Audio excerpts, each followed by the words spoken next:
C'est donc Madame Lemao, donc c'est maître de conférence à Bordeaux-Montaigne. Alors, professeur maintenant. Professeur. Habilité aux recherches, qui a publié de nombreux articles et ouvrages sur la marine, mais sur Bordeaux aussi.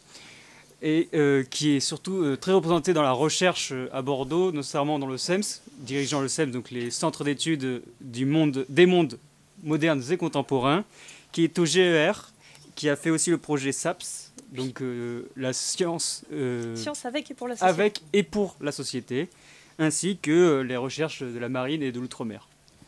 Merci à vous. Merci. Donc, je remercie les organisateurs de leur invitation pour me permettre de parler d'un sujet qui m'est cher et qui surtout va entrer effectivement en résonance avec ce qui vient d'être présenté, puisqu'il y sera notamment question de ressources en bois.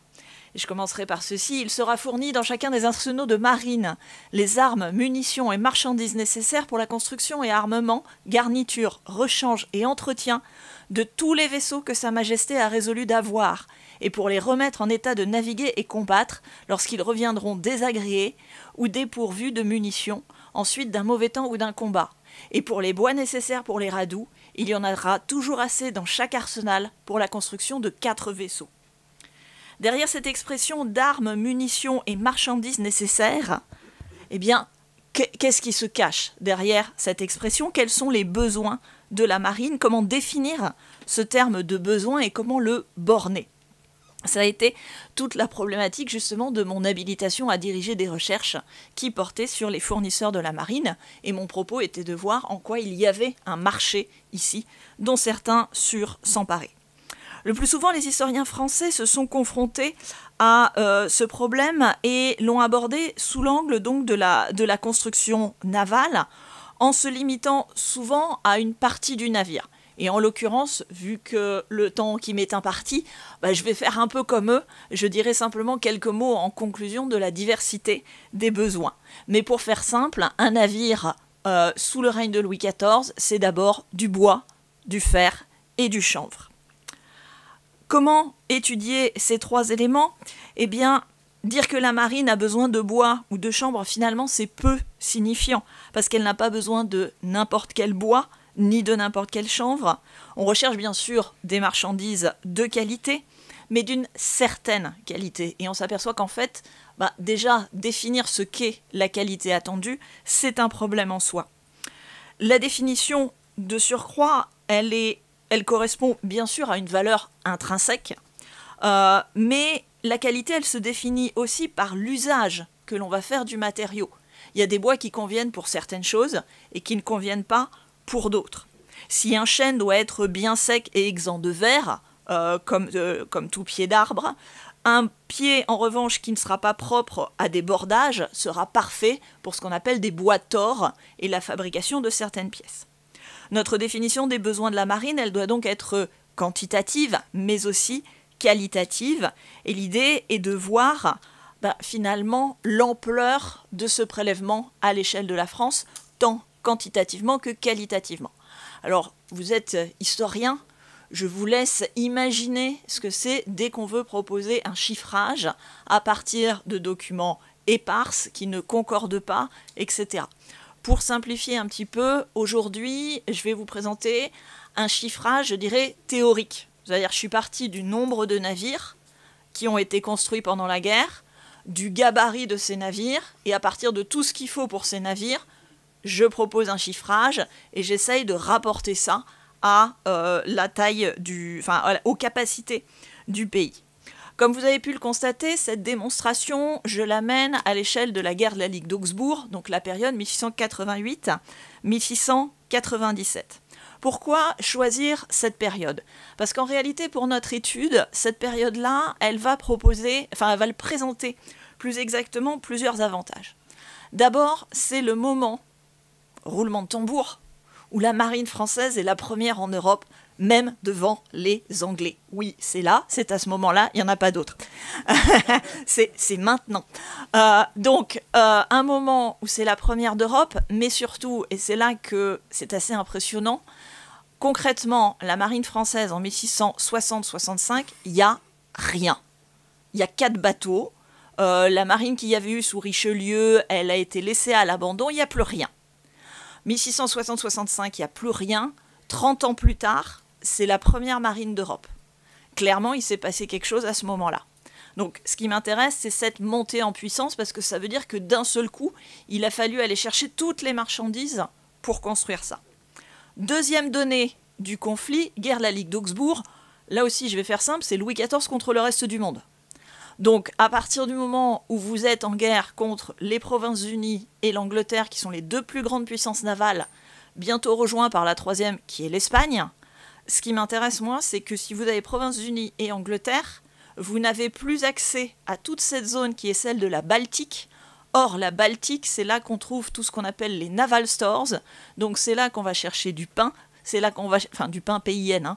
Hein. C'est là qu'on va chercher du fer. C'est là qu'on va chercher du goudron. C'est là qu'on va chercher du chanvre. Donc, en fait, tout ce dont on a besoin pour faire une marine, habituellement, on le va chercher là-bas. Donc, vous comprenez l'intérêt pour moi de cette période. Le moment où on a les plus gros besoins, et le moment où on peut le moins importer. Moralité, il faut mobiliser le territoire national et en plus, il faut développer des compétences, des savoir-faire pour mobiliser ces ressources nationales. C'est ceci que je veux vous présenter ici. Guerre de la Ligue d'Augsbourg, donc vous voyez un certain nombre... Et guerre de la Ligue d'Augsbourg, bien évidemment, l'intérêt, c'est que c'est une guerre avec une dimension navale extrêmement forte. Et ça... évidemment, juste petite illustration, mais sur la diversité des pièces dont on peut avoir pour construire un navire. Alors commençons justement dans le prolongement de la communication précédente par le fait que nous avons à faire une marine de bois. Et évidemment, sous Louis XIV, il n'est pas trop question de camphrier, mais la marine de Louis XIV, c'est du chêne, du chêne, du chêne. Quant à ceux qui regardent les différentes espèces et qualités des bois, de tous les connaisseurs, le chêne est le meilleur dont on puisse se servir, tant pour les bâtiments de terre que pour ceux de mer. Le jugement de Pontchartrain rend compte du règne incontesté du chêne. Si on regarde la composition de la coque, c'est 90% de chêne. Les propriétés que l'on recherche dans ces pièces varient, parce que le chêne, ça sert à faire à la fois tout ce qui relève des bois droits, que ce soit des bois de sciage, c'est-à-dire les planches, etc. Mais les bois droits, c'est aussi les grosses pièces carrées, et on y ajoute ce qu'on appelle donc les bois tors, dont je vous ai parlé tout à l'heure, pour certaines pièces type les varangues, les genoux, les allonges, etc. Et cette variété, si je reprends les propos de Jérôme de Pontchartrain, implique que presque tous les chênes peuvent convenir à la marine. Quand ils sont droits, ils servent pour bordage, simple, beau, barreau, et quand ils sont tors, on les emploie pour les bois de gabarit, les gros pour les gros vaisseaux, les petits pour les barques et les chaloupes. Pour satisfaire à ces besoins, eh bien, là, malgré tout, la France a de vastes ressources. Le problème, c'est d'exploiter ces ressources et c'est surtout de les connaître. Je vous ai pris ici un exemple des procès-verbaux, justement, qu'on fait faire pour recenser ces réserves nationales. Si je prends par exemple les instructions envoyées au commissaire Lelarge, qui doit aller visiter les forêts de Bretagne, d'Anjou, de Touraine et du Maine, eh bien, dans sa lettre de mission, on lui demande l'étendue des sylves, la quantité d'arbres propres pour la marine par qualité, âge, éloignement des rivières navigables et qualité du terroir. Et au bas de chaque procès-verbal, il doit faire une table de ces bois où vous avez la quantité d'arbres, les pièces que l'on peut en tirer, le tout assorti, quand vous avez de la chance, d'une carte, s'il y a moins de 100 pieds propres à la marine, parce qu'on va les situer. Et là, je fais un gros appel du pied pour des gens qui chercheraient des masters, mais il y a un sujet magnifique sur la forêt française à faire à partir des sources de la marine. On va toujours chercher dans les fonds des eaux et forêts. En réalité, les meilleures pièces, elles sont dans les fonds de la marine. Donc cette maîtrise des attendus, simplement être capable de libeller tout ça, vous renseigne déjà sur le fait que on sait s'y prendre pour la marine. On voit que le lien établi entre le terroir et les bonnes qualités du bois, ça permet de choisir les sites, ça permet d'en optimiser l'exploitation. C'est-à-dire que très tôt, par exemple, dans les procès-verbaux, on vous dit la forêt de Sceaux, on ne prend pas parce que c'est des bois qui sont légers, qui sont moins bien que les bois de Bourgogne. En revanche, les bois de Provence, le chêne de Provence est très apprécié, mais uniquement pour des gros bois courbes, parce que c'est un bois dur et serré, et donc ça, c'est une qualité qui convient très bien pour ce type de pièce. Alors, tout ça, vous vous en doutez, ça fait beaucoup de bois. Combien la marine française a-t-elle dévoré d'arbres? Donc ça, c'est le calcul éternel. Alors, première estimation, pour justement faire le parallèle avec tout à l'heure, ce qu'on appelle un vaisseau de premier rang, le genre joli, soleil royal, quoi, le truc classe tout de suite. Un vaisseau de premier rang, c'est 3000 chênes centenaires. Pour un vaisseau. De construction. Après, il y a l'entretien. Donc, un vaisseau de premier rang, 3000 chênes. J'ai pu calculer qu'au minimum, et encore une fois pour les constructions, dans ma période, ça a dévoré 5 millions de pieds cubes de bois de chêne. Alors si je fais le ratio, un arbre ça fournit à peu près 28 pieds cubes. Bref, c'est 180 000 arbres, rien que pour construire, même pas pour entretenir. Voilà à peu près ce qu'a consommé la marine française. On pourra, au moment des questions, réfléchir sur les problématiques de déforestation. Est-ce que ça a provoqué de la déforestation ou pas? J'y reviendrai. Mais on n'utilise pas que du chêne. Donc là, voilà, vous avez un petit peu le détail, mais je vous ai donné les éléments principaux. La marine, ça consomme aussi d'autres types de bois pour les mâts. Et là, effectivement, on prend du sapin. C'est le bois le plus employé dans la construction navale, après le chêne bien sûr, à la fin du XVIIe siècle. Ça sert pour la mâture, mais ça sert aussi pour les parties hautes du navire parce que c'est plus léger. Donc voilà, si on veut alléger les hauts, on prend plutôt du sapin. Là où en revanche ça devient plus compliqué, c'est que ces ressources-là à exploiter en France, là on a des problèmes. Parce que jusque-là, les mâts, on les importait. Et donc la question est, d'abord, où est-ce qu'il y en a? Ça on sait, on arrive à savoir. Mais la question est, c'est quoi un bon pin ou un bon sapin pour faire un mât de marine? Alors pour l'historien c'est parfait parce que dès qu'ils commencent à s'interroger, ils font des mémoires. Alors là vous en avez des documents et donc j'ai passé des heures à appréhender qu'est-ce que c'est qu'un bon sapin. Quels sont les éléments qui conditionnent cette qualité? Ça ils sont à peu près d'accord. Le terrain, le climat, l'exposition. Sauf qu'une fois que vous êtes parti de ces principes-là, les conclusions qu'ils en déduisent parfois peuvent être un petit peu surprenantes. C'est-à-dire qu'ils estiment que quand ça pousse trop au soleil, ça risque de courber l'arbre. Il y a toute une réflexion sur est-ce qu'on coupe en lune montante ou en lune descendante. On recherche des arbres qui poussent dans un sol sec. Ça veut dire qu'on va couper sur les pentes et pas dans les vallons. Il est écrit, ceux qui croissent dans les pays gras et tempérés sont de nature plus spongieuse et plus cassants, au contraire que ceux qui croissent dans les pays froids et secs sont plus gommeux et de meilleure qualité. Donc vous voyez, il y a vraiment toute une réflexion pour appréhender justement la qualité de ces bois de mâture. Et vous voyez donc les quelques sites sur lesquels, c'est les petits bâtons que vous voyez ici de représenter. Voilà, on a quelques sites d'exploitation. On arrive à avoir des éléments surtout avec un mémoire qui synthétise la bonne qualité des mâts de France. Où est-ce qu'on peut trouver des mâts de qualité? Et ils définissent en fait 8 zones d'exploitation: les Vosges, la Franche-Comté, le Dauphiné, le Forez, l'Auvergne, le Vivarais, la Provence, les Pyrénées. Et à chaque fois, c'est là que c'est passionnant, ils identifient les qualités, mais surtout aussi les limites. Typiquement, il y a des régions où le bois est bon, mais on est déjà sur de l'épuisement du gisement ligneux. Dauphiné, Vivarais, c'est le cas, il n'y a déjà plus rien. Et c'est déjà le cas de la Franche-Comté, où dès que Louis XIV a conquis la région, ça a un peu coupé à tour de bras. C'est un coupé à tour de bras pour la marine. Ils s'aperçoivent aussi qu'il y a d'autres types d'exploitation sur place qui sont encore plus dendrophages. Autre problème, par exemple la Vallée d'Or en a produit beaucoup depuis 12 à 15 ans. Elle est à présent presque épuisée. Ailleurs, le problème c'est la qualité. Il y a des mâts dans le Forez, ou il y a de quoi faire des mâts dans le Forez, mais c'est pas du bon bois. Problème de transport. Les Vosges sont un super gisement, mais les Vosges, ça ne peut servir que pour le Havre. Or, c'est pas l'arsenal principal du royaume. Et puis, enfin, les mâts des Pyrénées qui transitent par Bayonne, c'est bien, mais le port de Bayonne est compliqué. Vous savez qu'il y a un phénomène de barre pour quitter le port de la ville, et donc ils ont des soucis pour acheminer. En revanche, donc, il y a d'autres gisements qui, eux, sont plus prometteurs.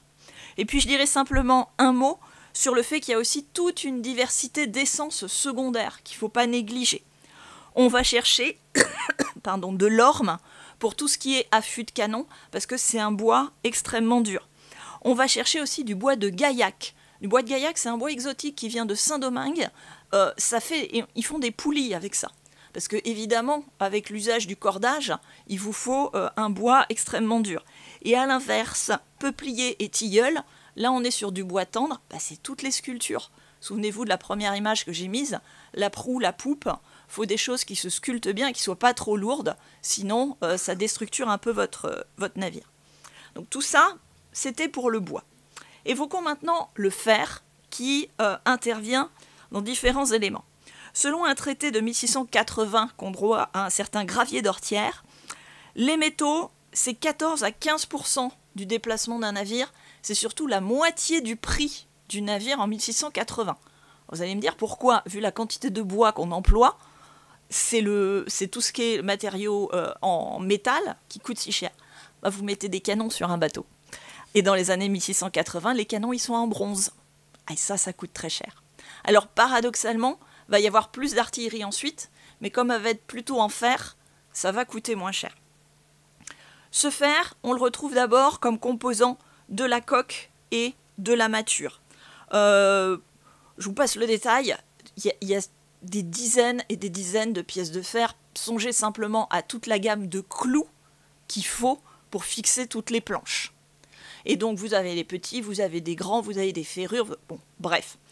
Tout ça, ça va être fabriqué grâce sur le territoire français. On va chercher un peu des choses du côté de l'Espagne, mais vous voyez, typiquement, on a ce genre de rapport qui vous identifie toutes les qualités de fer qu'il y a en France, et puis surtout, moi, ce qui m'intéresse, c'est le jugement qualitatif.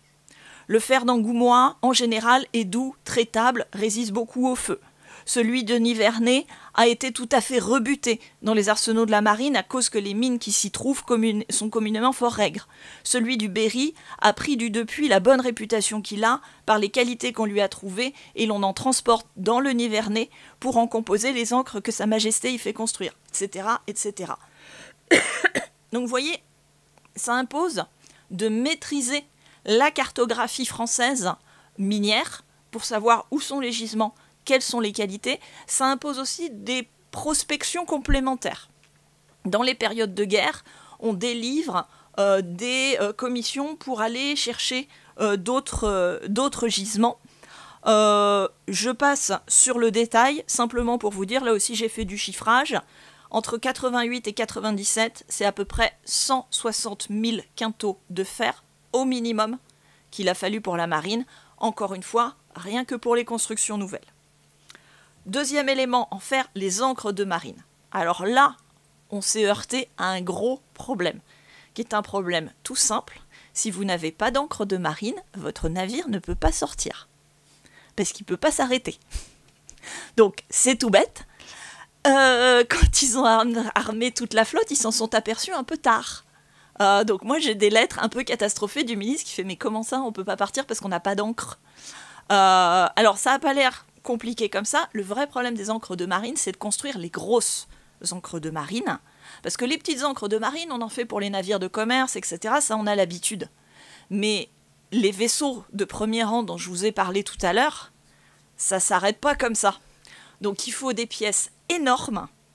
Et c'est simple. Là, on parlait justement de ressources du territoire. On a les mines qu'il faut. Les forges, on arrive à les trouver. Sauf que moi, quand j'ai fait ma recherche, je me suis aperçue qu'en tout et pour tout, en France, il y avait peut-être 10 personnes qui savaient fondre ce type d'encre. Quand je dis 10, c'est un chiffre élevé. C'est-à-dire que vous êtes sur quelques individus. Leur vie leur a complètement échappé. C'est-à-dire que le roi a mis la main dessus. Les types sont même plus responsables de leur mutation. On les déplace à Rochefort, à Brest, en Nivernais. On leur trouve une forge. Enfin, vous sentez qu'il y a un intérêt autour de ces personnes-là Donc là, le problème, il n'est pas du côté de la ressource, il est du côté du savoir-faire. Pour chaque bâtiment, vous voyez la gamme des encres nécessaires et la taille des encres. Et évidemment, les forges aux encres sont quelque chose d'assez impressionnant. Là, vous avez la lettre de Madame de Sévigné qui va dans l'une des grandes forges aux encres du côté de Cône. Là, on a un pôle sidérurgique très impressionnant. Je vous laisse justement découvrir cette citation. Et donc, vous voyez que ces forges aux encres, eh bien, vous les avez essentiellement justement dans cette région du Nivernais. Il y a quelques pôles dans les arsenaux, mais c'est vraiment ici qu'on va avoir des entrepreneurs pour faire ça. Et puis, bien sûr, ceux qui me connaissent savent que je ne peux pas faire une intervention sans parler des canons. Le canon de marine, c'est évidemment un élément essentiel. Désormais, l'issue du combat, il dépend de la puissance de feu, et on comprend donc tout l'intérêt de fabriquer ce type d'artillerie. Moi, ce qui m'intéressait aussi au cours de cette période, c'est des problèmes assez similaires avec les encres. C'est-à-dire que la fabrication d'un canon, les petites pièces, ça va. Mais quand vous partez sur du canon de 24 ou de 36, qui sont les plus gros canons de marine en usage à l'époque, il n'y a pas 50 personnes en France qui s'effondrent ce genre de choses. Et c'est là que j'ai le plaisir de vous parler de mon héros, qui s'appelle, ça ne s'invente pas, l'Andouillette. Donc l'Andouillette, plus gros marchand de canons de la marine du roi. J'ai pu calculer qu'il a quasiment fabriqué à lui seul presque les 2/3 des canons qu'il y avait à bord des navires. L'Andouillette, et c'est quelque chose que je n'ai toujours pas réussi à éclairer, a été nommé simultanément responsable des forges de Rochefort et Toulon. Avec les moyens de transport de l'époque, voilà, ça reste. Et donc, il a en fait 2 pôles, Rochefort, Toulon, mais son pôle de production à lui est en Angoumois. C'est-à-dire que c'est un homme qui est à la fois capable de travailler pour les forges de la marine dans les arsenaux officiels et d'avoir sa propre entreprise à lui. Donc, je vous laisse imaginer, j'ai fait des communications sur le personnage par ailleurs, mais le personnage est vraiment intéressant. Pour vous donner une idée, un canon de 36, ça pèse minimum 7300 livres. Simplement, pour les 7300 livres, vous fondez en fait plus gros et vous éliminez une partie de la matière. Donc pour 7300 livres, vous avez quelque chose de 9000 livres de matière fondue. Et dans cette matière fondue, il y a une proportion de cuivre. Et ça reste encore de nos jours un problème. Parce que trouver du cuivre, il faut l'importer de Barbarie, de Hongrie, etc. Et ils ont régulièrement des problèmes d'importation de cuivre. Je passe aussi un peu plus vite, mais qui dit canon dit boulet. Donc il va falloir aussi aller fondre un certain nombre de boulets. On utilise déjà des grenades à bord des navires. Donc ça aussi, il faut l'ajouter et ça donne encore des prélèvements locaux, mais on y arrive. Troisième temps enfin, l'utilisation du chanvre. Le chanvre, c'est une matière première absolument essentielle. Je cite, c'est l'une des denrées dont on fasse le plus d'usage dans la marine et dont il importe le plus de connaître la qualité, de laquelle dépendent souvent le succès des manœuvres et même le salut des navires. C'est ce que dit l'encyclopédie méthodique marine, qui y consacre un long article. Et c'est tout le problème, c'est que le chanvre, jusque-là, on le faisait venir de Riga, et qu'avec la guerre, il n'est plus question de le faire venir de Riga. Donc c'est une plante qu'on peut cultiver en France, et là vous retrouvez toujours la démarche, c'est-à-dire identifier les zones, identifier les qualités, et c'est sur le chanvre que vous avez le plus nettement une réflexion sur l'adaptation à l'usage. C'est-à-dire que vous n'avez pas besoin du même si c'est du gros cordage qui trempe dans l'eau, ou si c'est des petits filins qui font la jonction dans les poulies, etc. Dans un cas, il faut un truc un peu rugueux qui résiste bien. Dans l'autre, il faut quelque chose de souple, mais qui n'ira pas dans l'eau. Donc, je passe sur le détail. Moi, ce qui m'intéresse, justement, je vous dis, c'est l'identification des différentes régions. On a 10 zones d'approvisionnement qui sont identifiées. On mentionne encore pour mémoire les zones étrangères. Le Piémont, on arrive du côté d'Italie, on arrive à en faire venir un peu. Riga, Voilà, vous voyez, autrefois on en faisait venir beaucoup, mais il n'est d'usage à présent que pour Dunkerque. Depuis qu'on s'est attaché à prendre tout en France, il est d'une très bonne qualité. L'une des réussites de la France, surtout, c'est d'avoir réussi pour le coup à se passer des importations, au point même de pouvoir en refuser certaines. Donc sur ce plan-là, autant sur les pins, c'est plus compliqué, mais autant sur le chanvre, on a su faire avec la production locale. Cette production, elle sert à fabriquer des cordages.